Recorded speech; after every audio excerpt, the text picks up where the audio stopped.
Japan के लोग mushroom की खेती कैसे करते हैं और किस जगह की जाती है, और मशरूम खाने से क्या सच में कामेच्छा बढ़ती है, किस तरह हर साल बड़े पैमाने पर इनकी खेती की जाती है, इन्हें उगाने के लिए किस तरह की मिट्टी की जरूरत पड़ती है।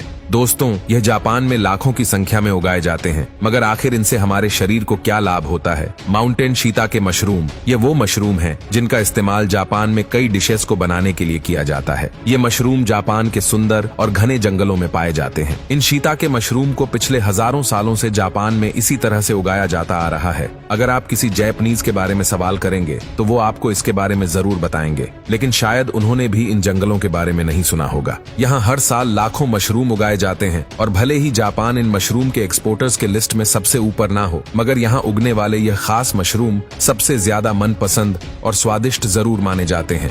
आइए अब बात कर लेते हैं इसे उगाने के लिए अपनाई जाने वाली प्रक्रियाओं की। दोस्तों, इसका पहला पड़ाव कच्चे लॉक्स की तैयारी से शुरू होता है। आमतौर पर यहाँ मशरूम को उगाने के लिए जिन पेड़ों की लकड़ी का इस्तेमाल किया जाता है वह है सॉटूथ ऑक्रिस और रेड ऑक्री। इन पेड़ों का इस्तेमाल बीते हजारों सालों से किया जा रहा है और इन्हें कई सालों से मशरूम उगाने के लिए सबसे अच्छा माना जाता है। यहाँ वुड कटर्स की मदद से जंगलों में इन पेड़ों की बड़ी बड़ी लकड़ियों की कटाई की जाती है। इन लॉक्स को अलग अलग नाप की लकड़ियों में काट लिया जाता है, जिसमें कुछ 90 सेंटीमीटर तक लंबी होती है और कुछ की लंबाई 120 सेंटीमीटर के करीब होती है। इसी तरह कटाई का काम जारी रहता है और फिर एक बार कटाई कर लेने के बाद इन सभी लकड़ियों को ट्रक में लोड करके पहाड़ियों के नीचे भेज दिया जाता है। इन संक्रिय रास्तों में ये सभी किसान बड़ी सावधानी से हर एक काम को अंजाम देते हैं ताकि गलती की कोई भी गुंजाइश न रह जाए। मशरूम स्पोन का मतलब होता है एक सबस्ट्रेट जिसमें मशरूम के माइसेलियम को लगाया गया होता है, जो कि फंगस का रूट लाइक स्ट्रक्चर होता है।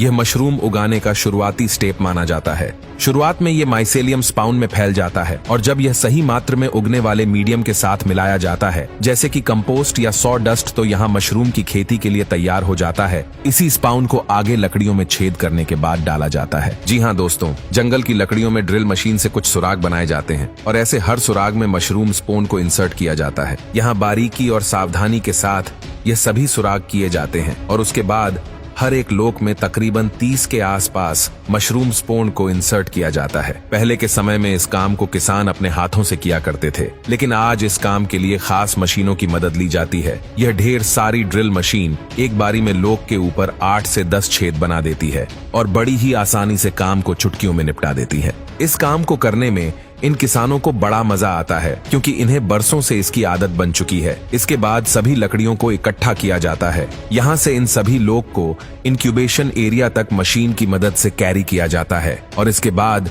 इन्हें ठंडे और ढके हुए शेल्टर्स में ले जाया जाता है। यहाँ इंक्यूबेशन शेल्टर्स में इन ढेर सारी लकड़ियों में जमाया गया मशरूम अच्छी तरह से उगता है। यहाँ इसके अंदर माइसेलियम बढ़कर खुद को लकड़ी के साथ चिपकाने का काम शुरू कर देगा। मशरूम माइसेलियम को कुछ ऐसा करने में लगभग 2 हफ्तों का वक्त लगता है। अब क्योंकि सब तैयार हो चुका है, इसलिए अब बारी है कल्टीवेशन के लिए पुराने तौर तरीकों का इस्तेमाल किया जाएगा या फिर आगे इन्हें ग्रीन हाउस में ही उगाया जाएगा।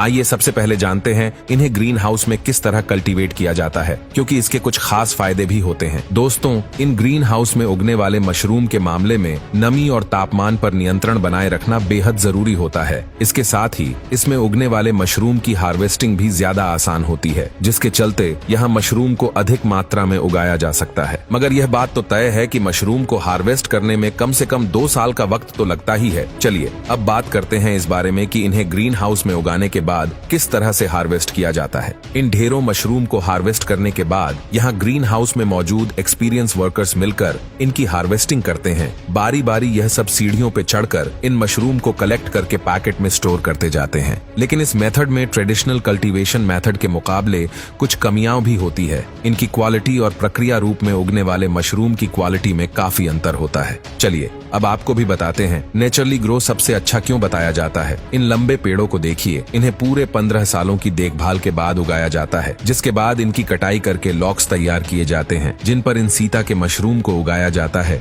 इसके बाद इन लॉक्स के अंदर स्पान को इंजेक्ट किया जाता है और अगले 2 सालों तक इन लॉक्स में मशरूम को उगाने का समय दिया जाता है। हर एक लॉक्स की कल्टीवेशन साइकिल 6 ऐसी 5 सालों की होती है। इसमें पूरी तरह इस्तेमाल के बाद इन्हें वापस जंगल में छोड़ दिया जाता है। अच्छी तरह से हार्वेस्ट कर लेने के बाद सबसे स्किल्ड वर्कर्स साथ मिलकर इन मशरूम में से सबसे अच्छी क्वालिटी वाले मशरूम को अलग कर लेते हैं। इन अलग किए गए मशरूम को तुरंत हाइड्रेटर में डालकर जरूरत के अनुसार सुखाया जाता है।